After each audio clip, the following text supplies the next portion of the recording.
রাজধানীর বিভিন্ন এলাকায় আজও ব্যাটারি চালিত অটো রিকশা চালকদের সড়ক অবরোধ, যান চলাচল বন্ধ, চরম ভোগান্তিতে মানুষ। সশস্ত্র বাহিনী দিবসে শিক্ষা অনির্বাণে রাষ্ট্রপতি ও প্রধান উপদেষ্টার শ্রদ্ধা নিবেদন। বিকেলে সেনাকুঞ্জের অনুষ্ঠানে যোগ দেবেন খালেদা জিয়া। ছাত্র আন্দোলনে পাওয়া রাষ্ট্র গঠনের সুযোগ যথাযথভাবে কাজে লাগাতে হবে, প্রতিশ্রুতিবদ্ধ অন্তর্বর্তী সরকার, জানালেন প্রধান উপদেষ্টা। ডক্টর মোহাম্মদ ইউনূসের বিরুদ্ধে দায়ের করা শ্রম আদালতের 5 মামলা বাতিল, মানহানির আরেক মামলা খারিজ করলেন উচ্চ আদালত। অধ্যাদেশে রাজনৈতিক দল নিষিদ্ধের বিধান থাকছে না বিচারের শুদ্ধতার জন্য, ট্রাইব্যুনালের কাজ পরিদর্শনে গিয়ে আইন উপদেষ্টা। ধামরাইয়ে দুর্ঘটনায় 5 পোশাক শ্রমিক নিহতের ঘটনায় সড়ক অবরোধ, 2.5 ঘন্টা পর যান চলাচল শুরু, কারখানা ছুটি ঘোষণা। এবং আবুধাবি টি10 লিগের পর্দা উঠছে আজ। প্রথম দিনেই রাত 8টায় মাঠে নামবে সাকিব আল হাসানের দল বাংলা টাইগার্স।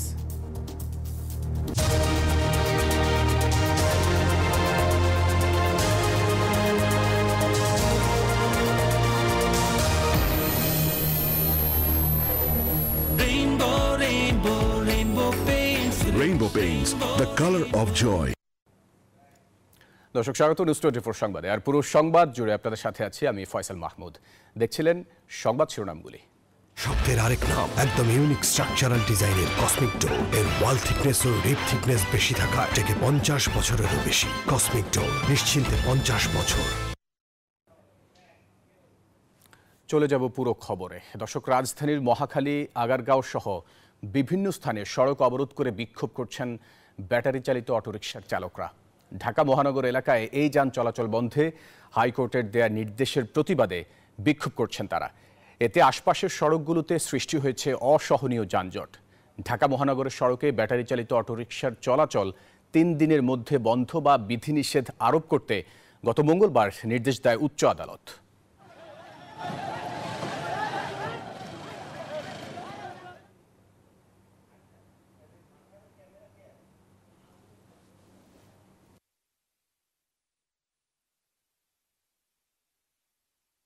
আসলে তাদের অবস্থানের কারণে কিন্তু সড়কে তীব্র যানজট করে কিন্তু তাদের পরিবার চলে, যার কারণে এই অটোরিকশা যদি বন্ধ করে দেওয়া হয় তাদের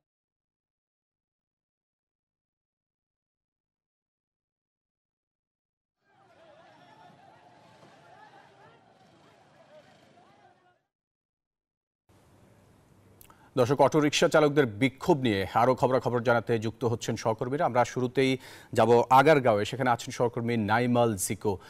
জিকো, সড়ক কি এখনো অবরোধ করে রেখেছে কিনা রিকশা চালকরা, আর এর প্রভাব পড়ছে কিনা রাস্তায়, একটু জানান আমাদেরকে।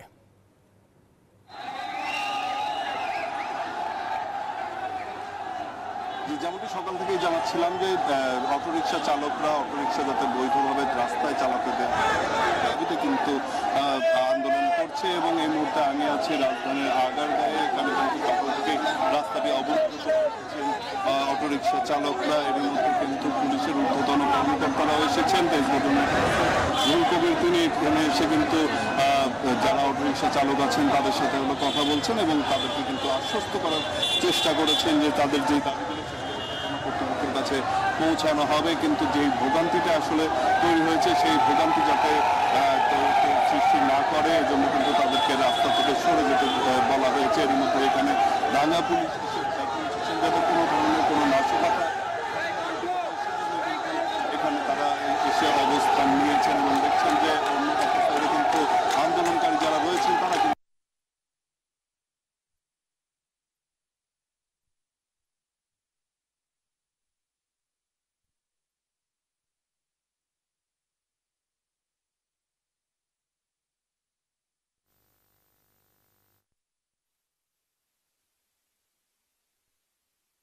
আসলে তাদের অবস্থানের কারণে কিন্তু সড়কে তীব্র যানজট করে কিন্তু তাদের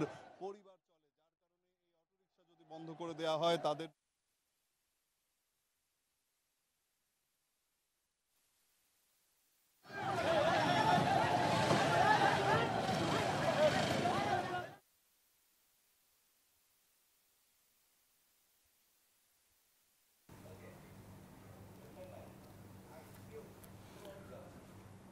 দর্শক, ব্যাটারি চালিত অটোরিকশা চালকরা রাস্তায় নেমে এসেছেন এবং মহাখালী আগারগাঁওয়ে রীতিমতো অচল অবস্থা তৈরি করে ফেলেছে তারা। সেখানে আছেন আমাদের সহকর্মী জিকো, জানাচ্ছিলেন সেই বিষয়গুলো। অটোরিকশা চালকরা রাস্তায় নেমে এসেছেন। এর আগে হাইকোর্টের 3 দিনের ভেতরে হাইকোর্টে যেই রায়টি দিয়েছেন 3 দিনের ভিতরে অটোরিকশা বন্ধ করার, সেটির বিরুদ্ধে অটোরিকশা চালকরা রাস্তায় নেমে এসেছেন এবং ঢাকা শহরের বিভিন্ন পয়েন্টে তারা জড়ো হয়েছেন এবং যান চলাচলে বিঘ্ন ঘটাচ্ছেন। ইতিমধ্যেই পুরো ঢাকা শহর জ্যামের শহরে পরিণত হয়েছে। আমাদের সহকর্মীরা জানাচ্ছিলেন আপনাদেরকে সেই খবরাখবর। দর্শক, আপনারা দেখতে পাচ্ছেন অটোরিকশা চালকরা অ্যাম্বুলেন্সকেও যেতে দিচ্ছে না, তারা পথ আটকাচ্ছেন, কোনো ধরনের গাড়ি চলাচল করতে দিচ্ছেন না তারা। দর্শক, এই যে আমরা একটু দেখি, এই যে ইট পাটকেল ছুটছেন তারা, অটোরিকশা চালকরা তারা জড়ো হয়ে ইট পাটকেল ছুটছেন। আমরা দেখতে পাচ্ছি একটি অ্যাম্বুলেন্সকেও তারা আটকাচ্ছেন। সড়কে তীব্র যানজট করে কিন্তু তাদের পরিবার চলে, যার কারণে এই অটোরিকশা যদি বন্ধ করে দেওয়া হয়। দর্শক, আমরা দেখতে পাচ্ছি এটি সংগঠিত হচ্ছে মহাখালীতে অটোরিকশা চালকরা ইট পাটকেল ছুটছেন, গাড়ি চলাচলে বিঘ্ন ঘটাচ্ছেন। রীতিমতো যানজটের সৃষ্টি হয়েছে সড়কটিতে। আমরা জানি মহাখালী এই সড়কটি খুবই গুরুত্বপূর্ণ। এই সড়কটিতে আসলে অটোরিকশা চালকরা নেমে এসেছেন তাদের দাবি দাওয়া নিয়ে।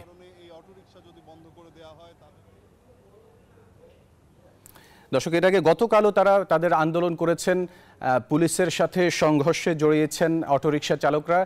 এরপরে তারা ঘোষণা দিয়েছেন যে তাদের দাবি দেওয়া না মানা পর্যন্ত তারা তাদের আন্দোলন চালিয়ে যাবেন। এরই পরিপ্রেক্ষিতে আজকে সকাল থেকে তারা আন্দোলনে নেমেছেন এবং ঢাকার বিভিন্ন পয়েন্টে তারা জড়ো হয়ে তাদের কর্মসূচি পালন করছেন।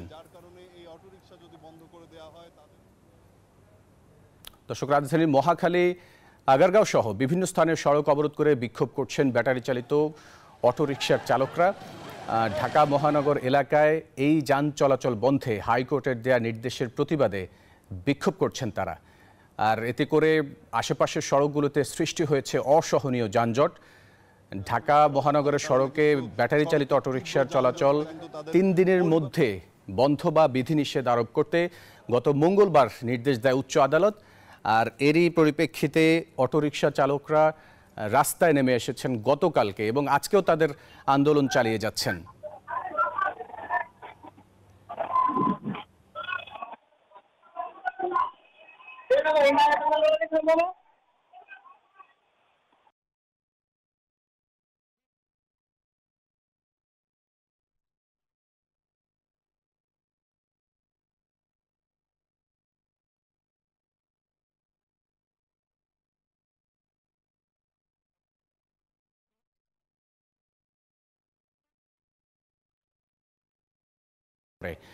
আর এই যানজটের প্রেক্ষিতে উচ্চ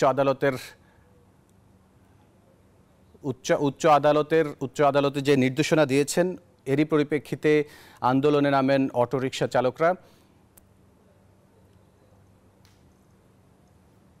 দর্শক, আমরা দেখতে পাচ্ছি সিএনজি সহ কোনো গাড়িকেই আসলে রাস্তায় চলাচল করতে দিচ্ছেন না আন্দোলনকারীরা।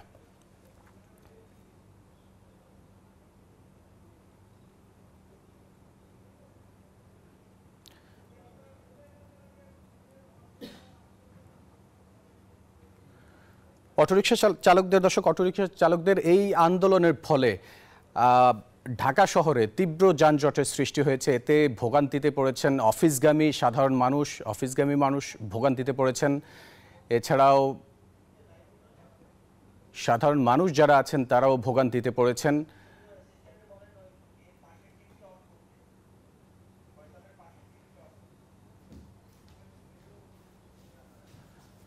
আমরা সরাসরি দেখতে পাচ্ছি মহাখালীতে আন্দোলনরত যারা আছেন তারা বিক্ষোভ করছেন।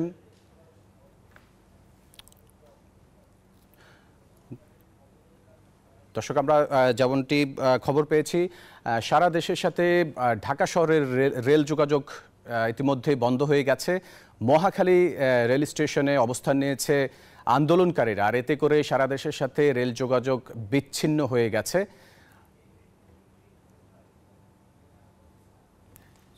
আমরা জানি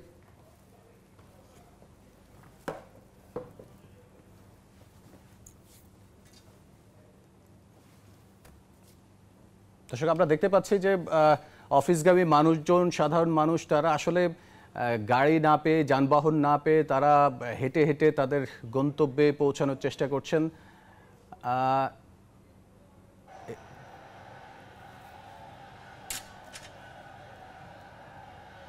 আমরা দেখতে পাচ্ছি একেবারে যান চলাচল পুরোপুরি বন্ধ হয়ে গেছে। যান চলাচল পুরোপুরি বন্ধ। অটোরিকশা চালকরা, ব্যাটারি চালিত অটোরিকশা চালকরা এবং তারা আশেপাশের বিভিন্ন যে বিল্ডিং আছে সেখানে তারা যেভাবে, এবং সেনা সদস্যরা কিন্তু ঠিক আপনার মহাখালীর যে ডিওএইচএস আছে এখানে তারা অবস্থান করছেন এবং আন্দোলনকারীদের কয়েকজন আমরা দেখতে পাচ্ছি তাদের সাথে কথা বলছেন। সেনা সদস্যদের মধ্যে এক ধরনের হঠাৎ করে তাদের উপর হামলা চালানোর কারণে কিন্তু তারা একেবারে ছত্রভঙ্গ হয়ে যায়, কারণ তারা সংখ্যা একেবারেই কম ছিল। সেনাবাহিনীর সদস্যরা এখনো পর্যন্ত কোনো অ্যাকশনে যায়নি। পাল্টা কোনো অ্যাকশনে যায় কিনা সেটি কিন্তু এখন দেখার বিষয়, কারণ যেভাবে সেনা সদস্যদের উপর ইট পাটকেল নিক্ষেপ করা হয়েছে এটা একেবারেই নজির ঘটনা। একেবারে আমি বলবো যে একেবারেই ভিন্ন ঘটনা। সেনাবাহিনীর সদস্যরা কিন্তু এখন তাদের মূলত ক্যান্টনমেন্টের ভিতরে ফিরে গেছেন, আর আন্দোলনকারী যারা আছেন তারা কিন্তু এই মুহূর্তে পুরো রেল ক্রসিং দখল করে রেখেছেন। আপনি দেখতে পাচ্ছেন কি পরিমাণ আন্দোলন করেন, এবং আশপাশের সমস্ত রাস্তায় কিন্তু যান চলাচল বন্ধ হয়ে গেছে এবং কোনো গাড়ি কিন্তু এখন আর যাতায়াত করতে পারছে না। সকাল থেকে যখন তারা এই রাস্তাটা অবরোধ করে তখন কিন্তু আশপাশের রাস্তাগুলোতে গাড়ি চলছিল এবং অ্যাম্বুলেন্স এবং অন্যান্য সিএনজি চালিত এবং প্রাইভেট কার যেগুলো ছিল সেগুলো তারা যাওয়ার কিন্তু ব্যবস্থা করে দিয়েছিল। কিন্তু যখনই সেনা সদস্যরা তাদেরকে ছত্রভঙ্গ করতে আইন শৃঙ্খলা রক্ষাকারী বাহিনী সহ, তখনই মূলত তাদের উপর। ধন্যবাদ আপনাকে। দর্শক, রাজধানীর মহাখালী থেকে যুক্ত ছিলেন সহকর্মীরা, সেখান থেকেই সর্বশেষ অবস্থা জানাচ্ছিলেন অটোরিকশা চালকদের আন্দোলনের। এই যে আমার ব্যাংক আরএফএল গ্যাস স্টোভ, এর সায়েন্টিফিক নজল আর ব্রাশ বার্নার তাপকে সমানভাবে ছড়িয়ে খরচ বাঁচায় 25%। আরএফএল গ্যাস স্টোভ নিরাপদ ও গ্যাস সাশ্রয়ী। 304 ফুড গ্রেড স্টেইনলেস স্টিলে তৈরি, যা নিশ্চিত করে জংবিহীন সিঙ্কের আজীবন নিশ্চয়তা। আরএফএল কিচেন সিঙ্ক, স্বাস্থ্যকর কিচেনের চিরস্থায়ী সমাধান। এবার অন্য প্রসঙ্গ। সশস্ত্র বাহিনী দিবসে শিক্ষা ও নির্বাণে শ্রদ্ধা জানিয়েছেন রাষ্ট্রপতি মোহাম্মদ শাহাবুদ্দিন ও প্রধান উপদেষ্টা ডক্টর মোহাম্মদ ইউনুস। বৃহস্পতিবার সকালে শিক্ষা ও নির্বাণে ফুল দিয়ে মুক্তিযুদ্ধের শহীদ সেনা, নৌ ও বিমান বাহিনীর সদস্যদের শ্রদ্ধার সাথে স্মরণ করেন তারা। ঢাকা সেনানিবাসে পৌঁছালে রাষ্ট্রপতি এবং প্রধান উপদেষ্টাকে স্বাগত জানান তিন বাহিনীর প্রধান। প্রথমে রাষ্ট্রপতি এবং পরে প্রধান উপদেষ্টা শিক্ষা ও নির্বাণে শ্রদ্ধা নিবেদন করেন। এ সময় সেনা, নৌ ও বিমান বাহিনীর একটি চৌকস দল সামরিক কায়দায় অভিবাদন জানায়। শ্রদ্ধা নিবেদনের পর রাষ্ট্রপতি ও প্রধান উপদেষ্টা দুজনেই শিক্ষা ও নির্বাণ চত্বরের রাখা পরিদর্শন বইয়ে স্বাক্ষর করেন।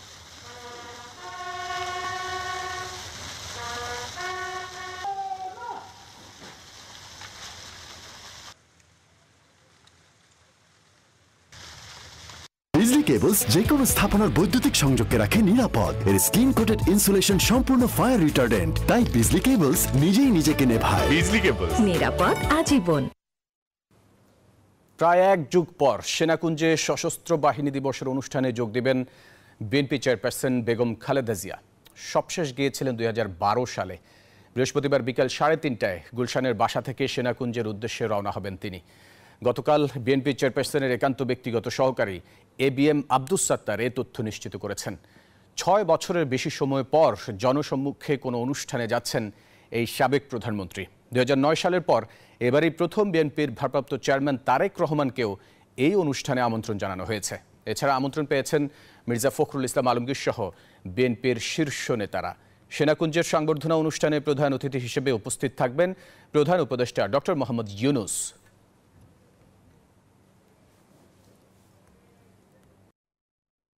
এলো instant milk powder happy cow, যেমন সাশ্রয়ী তেমনি পুষ্টিগুণে ভরপুর। আর এটা নিউজিল্যান্ডের গরুর দুধ। হ্যাপি কাউ, গরুর দুধের স্বাদ সবাই পাক।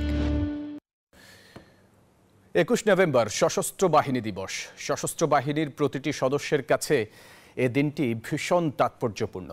মহান স্বাধীনতা যুদ্ধে সেনা, নৌ ও বিমান বাহিনীর অকুতোভয় বীর সেনারা মুক্তিকামী জনসাধারণের সঙ্গে কাঁধে কাঁধ মিলিয়ে পাকিস্তানি হানাদার বাহিনীর বিরুদ্ধে আক্রমণ শুরু করে এই দিনটিতে। নতুন পরিকল্পনা শুরু হয় মুক্ত বাংলাদেশের স্বপ্ন। সশস্ত্র বাহিনীর সদস্যরা বলছেন, শান্তিরক্ষায় সাফল্য অর্জন থেকে শুরু করে দেশের যে কোনো সংকট মোকাবেলায় সদা প্রস্তুত বাংলাদেশের সশস্ত্র বাহিনী।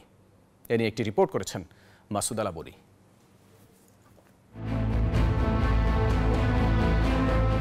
লাখো শহীদের রক্তের বিনিময়ে লাল সবুজের পতাকা পেয়েছি আমরা, পেয়েছি মুক্ত স্বাধীন বাংলাদেশ। ঐতিহাসিক সেই স্বাধীনতা সংগ্রামে দখলদার হানাদার পাকিস্তানিদের বিরুদ্ধে সেনা, নৌ ও বিমান বাহিনীর সম্মিলিত আক্রমণের সূচনা হয় 1971 সালের 21 নভেম্বর। 80 দশকের মাঝামাঝি থেকে শুরু হয় এই দিনটিকে সশস্ত্র বাহিনীর মর্যাদা দেয়া।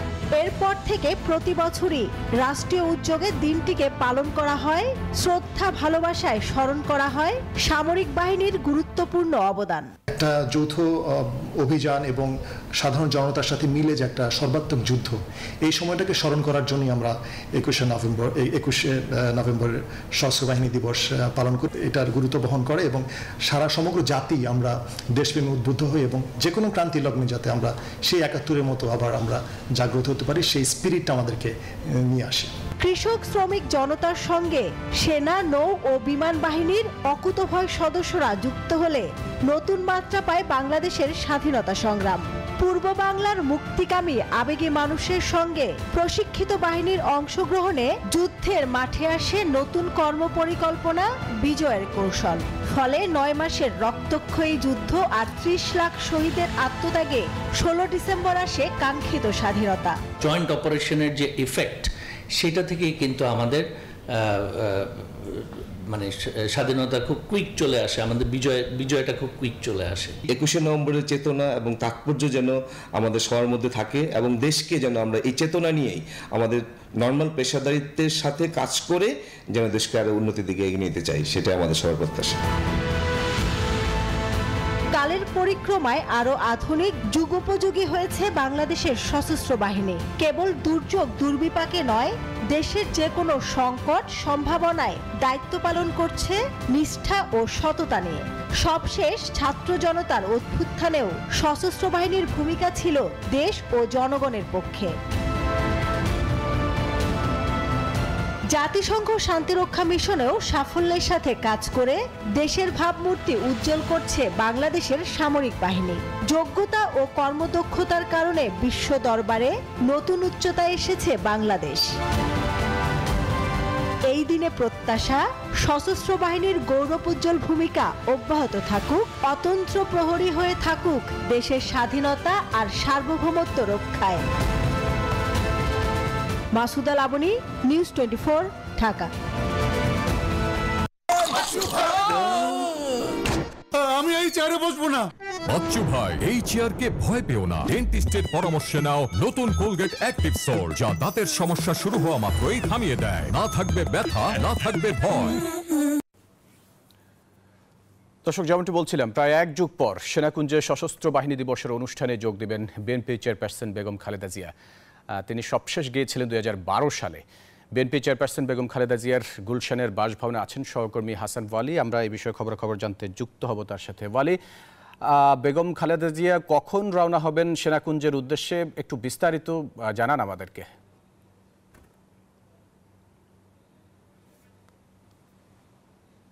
ফয়সাল, আপনাকে ধন্যবাদ। আপনি যেমনটি বলছিলেন, আমরা যতটুকু জানতে পেরেছি বিকেল 3টে নাগাদ গুলশানের যে বাসভবন ফিরোজা থেকে তিনি বের হবেন সেনাকুঞ্জের উদ্দেশ্যে, এবং 4টা নাগাদ অনুষ্ঠানটি হওয়ার কথা রয়েছে আমরা যতটুকু জানতে পেরেছি। আমি এই মুহূর্তে ফিরোজার সামনে রয়েছি। আপনি জানেন যে 1 যুগ পর সশস্ত্র বাহিনী দিবসের যেই অনুষ্ঠান, সেই অনুষ্ঠানে সংবর্ধনা অনুষ্ঠানে বিএনপির চেয়ারপারসন সাবেক প্রধানমন্ত্রী বেগম খালেদা জিয়া আজকে যাচ্ছেন। সবশেষ 2012 সালে তিনি এই অনুষ্ঠানে অংশ নিয়েছিলেন, আর 2018 সালে আওয়ামী লীগ সরকার কর্তৃক কারাবন্দী করা হয় বেগম খালেদা জিয়াকে। তারপরে কিন্তু তিনি কোনো ধরনের পাবলিক অনুষ্ঠানে আর যোগ দেননি, অর্থাৎ দীর্ঘদিন পর একটি পাবলিক অনুষ্ঠানে, রাষ্ট্রীয় অনুষ্ঠানে অংশ নিচ্ছেন সাবেক এই প্রধানমন্ত্রী।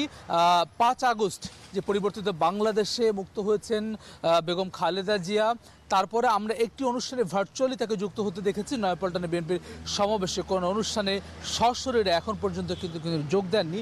অর্থাৎ আজকের এই দিনে দীর্ঘদিন পর বেগম খালেদা জিয়া কোনো রাষ্ট্রীয় অনুষ্ঠানে যাচ্ছেন, সশস্ত্র বাহিনী দিবস অনুষ্ঠানে যাচ্ছেন, যেখানে অন্তর্বর্তী সরকারের প্রধান উপদেষ্টা ডক্টর মোহাম্মদ ইউনূস থাকবেন। বিএনপির 26 জন নেতাকে আমন্ত্রণ জানানো হয়েছে, বিএনপি মহাসচিব মির্জা ফখরুল ইসলাম আলমগীর সহ অন্যান্য নেতৃবৃন্দকে আমন্ত্রণ জানানো হয়েছে। আপনি জানেন যে বিএনপি চেয়ারপারসন বেগম খালেদা জিয়া নানান ধরনের শারীরিক জটিলতায় ভুগছেন। দীর্ঘদিন ধরে তিনি উন্নত চিকিৎসা পাননি। পরিবার এবং দলের পক্ষ থেকে দাবি জানানোর পরেও কিন্তু আসলে তাকে চিকিৎসা দেওয়া হয়নি বলে অভিযোগ রয়েছে। সেই পরিস্থিতিতেও কিন্তু আসলে আজকে তিনি বের হবেন। আমরা তার ব্যক্তিগত চিকিৎসক সূত্রে জেনেছি, দলীয় সূত্রে জেনেছি, বিকেল 3টে নাগাদ তিনি বের হবেন এবং সশস্ত্র বাহিনী দিবসের আজকে যে অনুষ্ঠানে, সেই অনুষ্ঠানে যাচ্ছেন 1 যুগ পর বিএনপি চেয়ারপারসন সাবেক প্রধানমন্ত্রী বেগম খালেদা জিয়া। ওয়ালি, আপনাকে ধন্যবাদ আমাদের সাথে যুক্ত হওয়ার জন্য। দর্শক, প্রায় 1 যুগ পর সেনাকুঞ্জে সশস্ত্র বাহিনী দিবসের অনুষ্ঠানে যোগ দেবেন বিএনপি চেয়ারপারসন বেগম খালেদা জিয়া। আর ঠিক বিকেল 3টে নাগাদ তিনি রওনা হতে পারেন সেনাকুঞ্জের উদ্দেশ্যে। সেই খবরাখবর জানাচ্ছিলেন সহকর্মী হাসান ওয়ালি। দিনের সংবাদের সময় হলো একটা বিরতির। ফিরছে আরও খবর নিয়ে, সাথে থাকুন।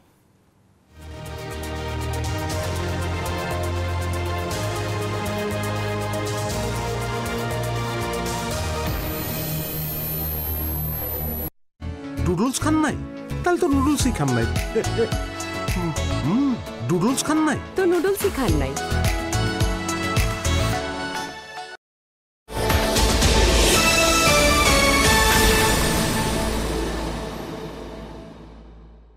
সবার ভরসা মা আর বেশ কার্যকরী।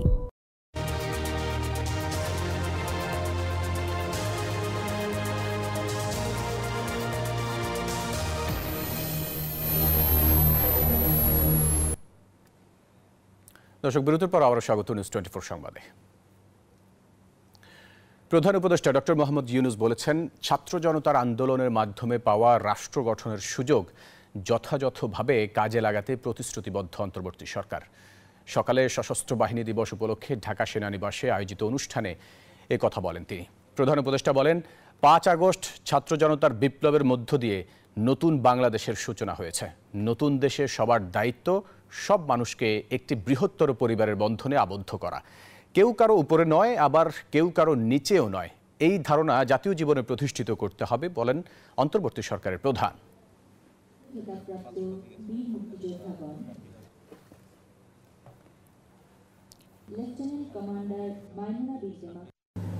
বৈষম্যহীন, শোষণহীন, কল্যাণময় এবং মুক্ত বাতাসের রাষ্ট্রের যে স্বপ্ন নিয়ে মুক্তিযোদ্ধারা দেশ স্বাধীন করেছিলেন, আমি তাদের সেই স্বপ্ন পূরণে অঙ্গীকারবদ্ধ।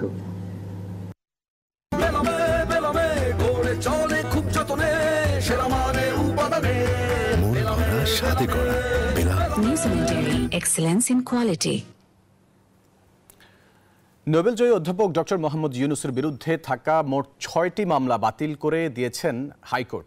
এসব মামলার মধ্যে 5টি মামলা শ্রম আদালতে দায়ের করা হয়, আর একটি মামলা দায়ের করা হয় মানহানির অভিযোগে। সকালে এসব মামলার শুনানি হয় উচ্চ আদালতে। সব শুনে মামলাগুলো খারিজ করে দেন হাইকোর্ট।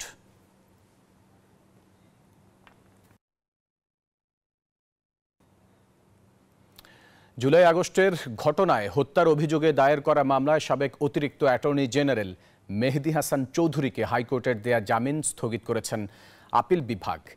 বৃহস্পতিবার প্রধান বিচারপতি সৈয়দ রেফাত আহমেদের নেতৃত্বাধীন আপিল বিভাগ এই আদেশ দেন। গত 19 নভেম্বর মেহেদী হাসান চৌধুরীকে 6 মাসের জামিন দেন উচ্চ আদালত। 20 সেপ্টেম্বর সীমান্ত পথে পালাতে গিয়ে পুলিশের হাতে আটক হন তিনি।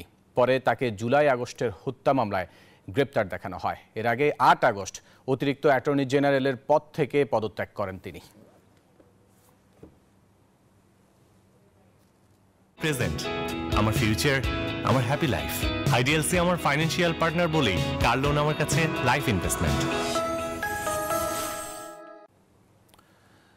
দর্শক, বিচারের শুদ্ধতার জন্য কোনো রাজনৈতিক দল নিষিদ্ধের বিধান ট্রাইব্যুনাল অধ্যাদেশে রাখা হয়নি, এমনটি মন্তব্য করেছেন আইন উপদেষ্টা আসিফ নজরুল। সকালে আন্তর্জাতিক অপরাধ ট্রাইব্যুনালের কাজ পরিদর্শন শেষে এ কথা বলেন তিনি। সবার সাথে কথা বলেই এই সিদ্ধান্ত নেওয়া হয়েছে বলেও জানান তিনি। উপদেষ্টা বলেন, বিচারের শুদ্ধতার জন্যই অধ্যাদেশ আইনে কিছু ক্ষেত্রে আপিলের বিধান রাখা হয়েছে। ট্রাইব্যুনাল পরিদর্শনকালে আরও উপস্থিত ছিলেন চিফ প্রসিকিউটর ও শিল্প উপদেষ্টা। গতকাল বুধবার আন্তর্জাতিক অপরাধ ট্রাইব্যুনাল অধ্যাদেশের সংশোধনী প্রস্তাবের খসড়া অনুমোদন দেয় উপদেষ্টা পরিষদ। সংশোধনীর ফলে আইসিটিতে বিচারের জন্য বিদেশি আইনজীবী নিয়োগ করা যাবে। বিচারের সময় উপস্থিত থাকতে পারবেন বিদেশি পর্যবেক্ষকও। শুদ্ধতা রক্ষার জন্য রাজনৈতিক দলের ইস্যু আনা উচিত না, তো আমি কালকেই বলেছি ভাই। আপিলের অনুমতি রাখা হয়েছে অন্তর্বর্তীকালীন আদেশের বিরুদ্ধে। বিচার বিলম্বিত করা শামিল কিনা অনেকেই মনে করছেন এটা কোনো চক্রান্ত, মানে জুলাই আগস্টের বিপ্লবের সাথে এটা বিচারের শুদ্ধতার জন্য করা হয়েছে এবং খুব সীমাবদ্ধ ক্ষেত্রে। সাবেক প্রধানমন্ত্রী শেখ হাসিনার ছেলে ও উপদেষ্টা সজীব ওয়াজেদ জয়কে হত্যা চেষ্টা মামলায় আত্মসমর্পণ করে জামিন পেয়েছেন সাংবাদিক শফিক রেহমান। বৃহস্পতিবার বিচারিক আদালতে আত্মসমর্পণ করে জামিন আবেদন করেন তিনি। সজীব ওয়াজেদ জয়কে অপহরণ এবং হত্যা চেষ্টার মামলায় গত বছরের 17 আগস্ট ঢাকার অতিরিক্ত চিফ মেট্রোপলিটন ম্যাজিস্ট্রেট আসাদুজ্জামান নূরের আদালত আমার দেশ পত্রিকার ভারপ্রাপ্ত সম্পাদক মাহমুদুর রহমান ও সাংবাদিক শফিক রেহমান সহ 5 জনকে পৃথক 2 ধারায় 7 বছরের সশ্রম কারাদণ্ড দেন। মামলার অভিযোগে বলা হয়, আসামিরা জয়কে আমেরিকায় অপহরণ করে হত্যার ষড়যন্ত্র করেন। ওই ঘটনায় ডিবি পুলিশের পরিদর্শক ফজলুর রহমান 2015 সালের 3 আগস্ট পল্টন মডেল থানায় মামলা করেন।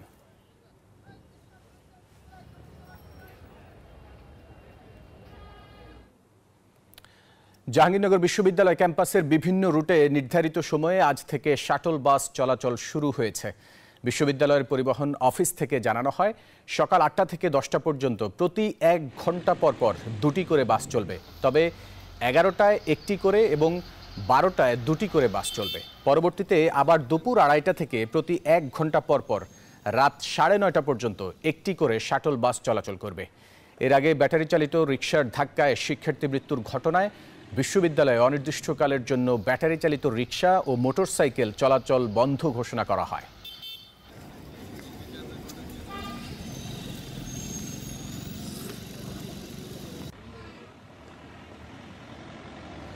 দর্শক, ঢাকার ধামরাইয়ে সড়ক দুর্ঘটনায় গার্মেন্টসের 5 শ্রমিকের মৃত্যুর ঘটনায় ঢাকা আরিচা মহাসড়ক অবরোধ করে বিক্ষোভ করে পোশাক শ্রমিকরা। সকাল 10টা থেকে বিভিন্ন কারখানার শ্রমিকরা রাস্তায় নেমে বিক্ষোভ করতে থাকলে তৈরি হয় যানজট।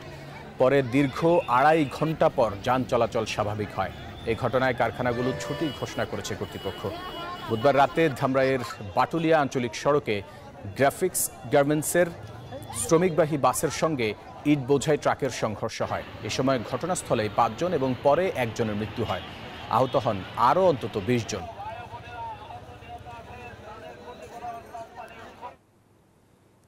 দর্শক, এই বিষয়ে বিস্তারিত জানাতে ঢাকা আরিচা মহাসড়ক থেকে যুক্ত হচ্ছেন সহকর্মী নাজমুল হুদা। নাজমুল, শ্রমিকরা কি বলছেন, আসলে তাদের দাবি কি?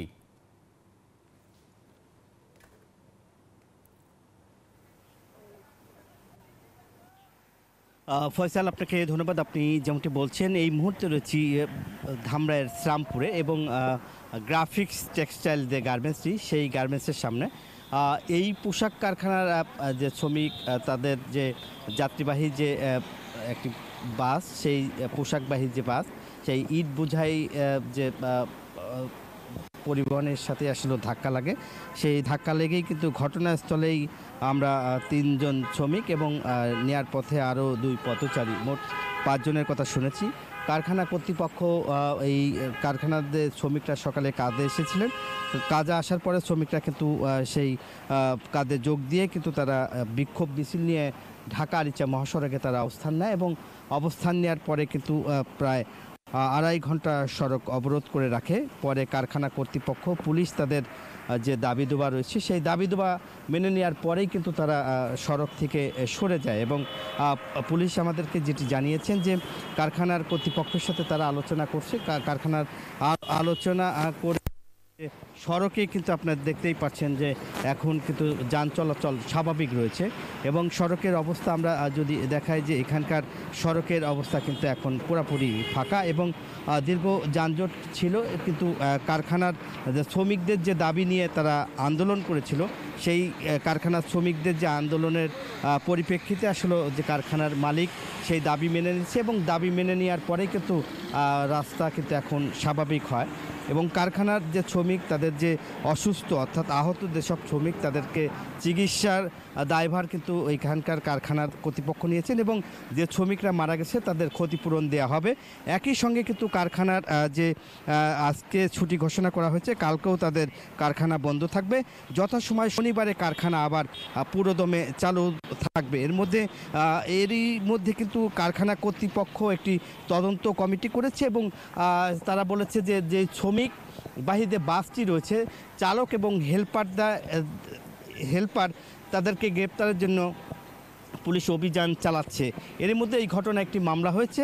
পুলিশ বলছে যে এই ঘটনার সাথে আসলে কিভাবে ফিটনেস ছিল কিনা বা মেয়াদ উত্তীর্ণ পরিবহন ছিল কিনা সেই বিষয়টা কিন্তু হাইওয়ে পুলিশ কাজ করছে। এই ছিল আমার কাছে শ্রমিক নিহত সর্বশেষ খবর। ফিরে যাচ্ছি স্টুডিওতে। নাজুল, আপনাকে ধন্যবাদ আমাদের সাথে যুক্ত হওয়ার জন্য। দর্শক, সংবাদের সময় হলো আরো একটা বিরতির, সাথে থাকুন।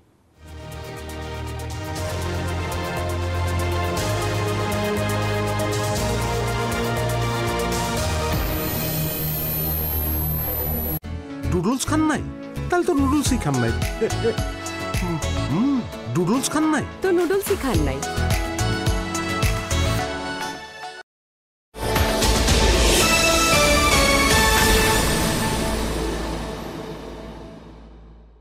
সবার ভরসা মা, আর মায়ের ভরসা এসিআই এরোসল। 50 বছরেরও বেশি সময় ধরে পরিবারের সুরক্ষায়। ACI aerosol. চলো, আমি রেডি। চাবিটা, ওয়াও, এত সিল্কি চুলে ভালোবাসায়। চলো, Parachute advanced aloe vera hair oil এর খাঁটি নারকেল তেল চুলের বস না কিনলে লস।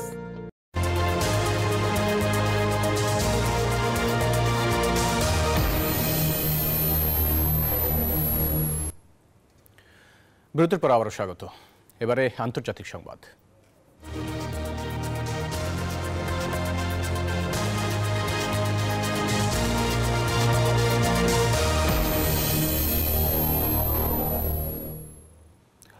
মার্কিন ক্ষেপণাস্ত্রের পর এবার ব্রিটিশ মিসাইল দিয়ে রাশিয়ার ভেতরে হামলা চালালো ইউক্রেন।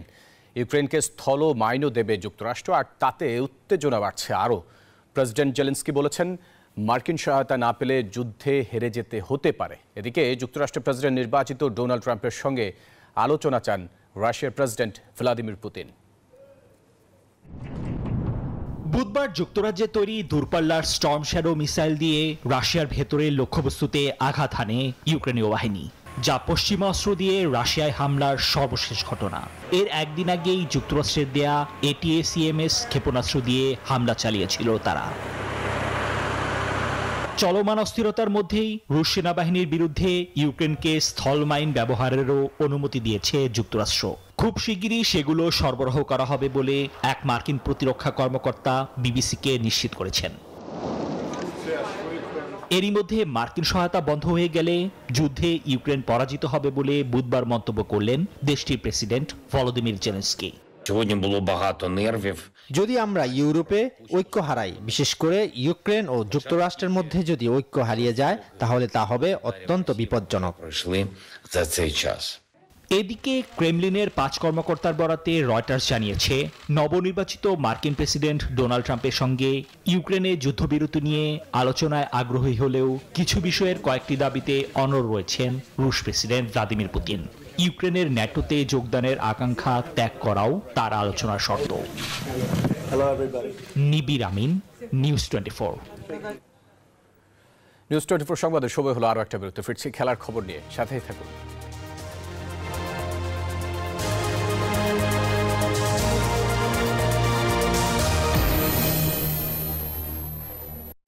নুডলস খান না?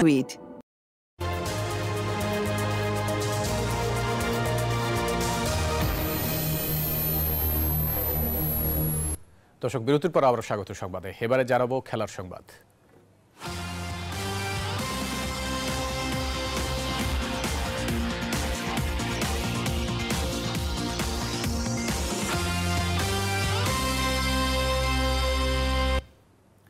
আবুধাবি টি10 লিগের পর্দা উঠছে আজ। প্রথম দিনে মাঠে নামবে সাকিব আল হাসানের বাংলা টাইগার্স।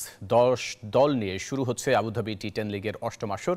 উদ্বোধনী ম্যাচে মাঠে নামবে টিম আবুধাবি ও আজমান বোল্স। ম্যাচটি শুরু হবে বাংলাদেশ সময় বিকেল 5:30টায়। এর পরের ম্যাচে রাত 8:45টায় মরিসভিল স্যাম্প আর্মিদের বিপক্ষে মাঠে নামবে সাকিবের দল।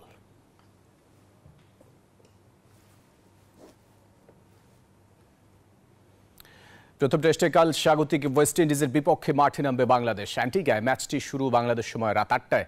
এই সিরিজের আগে টাইগারদের জন্য বড় ধাক্কা নিয়মিত অধিনায়ক নাজমুল হোসেন শান্তর ইনজুরি। তার অনুপস্থিতিতে নেতৃত্ব দেবেন মেহেদী হাসান মিরাজ। এর আগে অ্যান্টিগায় 2 দিনের একমাত্র প্রস্তুতি ম্যাচ ড্র হয়েছে।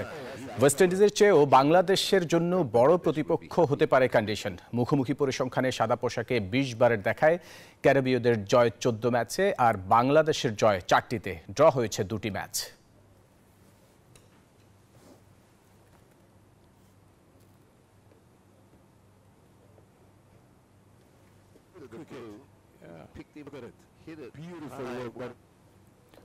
বাংলাদেশের ক্রিকেটের উন্নতিতে বড় বাধা তারকাদের মানসিকতা। টেস্ট এবং ওয়ানডের চেয়ে টি20তে বেশি মনোযোগ দেয়াতে ক্ষতি হচ্ছে জাতীয় দলের। এ বিষয়ে সবাইকে সতর্ক করেছেন নির্বাচক আব্দুর রাজ্জাক। ঘরোয়া ক্রিকেটে যারা ভালো করেছেন, ব্যর্থ হওয়াদের জায়গায় তাদের সুযোগ দেয়া হবে বলেও জানান তিনি। কঠিন সময়ের মধ্যে দিয়ে যাচ্ছে বাংলাদেশ দল। যদিও পাকিস্তানে রূপকথা লিখেছে নাজমুল শান্তরা, এরপরই ছন্দপতন। ভারতের পর ঘরের মাঠেও লজ্জাজনক হারের বৃত্তে আটকা টাইগাররা। শুরু অন্তত করতে পারি আমরা টেস্ট ম্যাচ জিতবো এটা বলে যে কারো সাথে, তো তারপর সব সময় যে ক্লিক করে সেটা না, বাট আমি আশা করব যে এবার আমাদের প্রত্যেকটা সেক্টরে ক্লিক করবে, লাইক পাকিস্তানে যেমন হয়েছে। অভিযোগ রয়েছে জাতীয় দলের তারকাদের জাতীয় লিগে দেখা যায় না। নতুনদের মধ্যেও সেটা ছড়িয়ে পড়েছে। টাকার জন্য সবার সব মনোযোগ টি20 ধামাকার দিকে। সবাই টি20টাকেই ক্রিকেট মনে করছে, এটা হচ্ছে সবচেয়ে কারণ। যদিও আমি আমার কাছে যেটা মনে হয় যে বিপিএল থেকে আপনার প্রিমিয়ার লিগে হয়তো বেশি আর্ন করে প্লেয়াররা, বাট তারপরেও কেন যেন সবার টি20-র উপর একটা এক্সট্রা ঝোঁক আছে। অমিত হাসান ধারাবাহিকতায় দাবি তুলেছেন জাতীয় দলের জন্য। তবে তাড়াহুড়ো করতে চান না নির্বাচকরা। যারা পারফর্ম করতে পারছেন না তাদের জন্য দিলেন কঠোর বার্তা।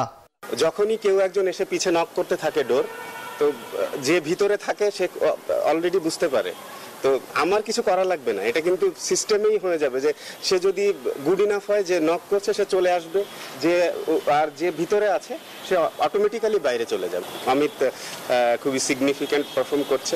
আমরা আরও আশা করব যে বাকি যে 2-3টা রাউন্ড রয়েছে ওখানেও ভালো করবে। বাংলাদেশ দল আবারও বড় দলে পরিণত হবে, এই বিশ্বাস সাবেক এই তারকা ক্রিকেটারের। কোচেস, ক্যাপ্টেন থাকে। Imran Hossain, news 24, Dhaka.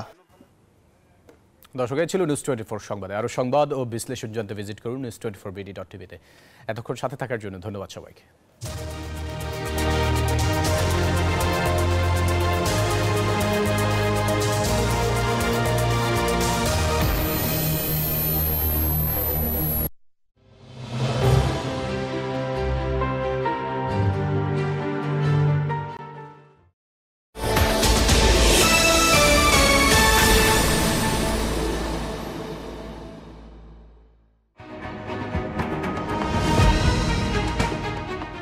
Cricket is more than just a game in Bangladesh. It's a way of life.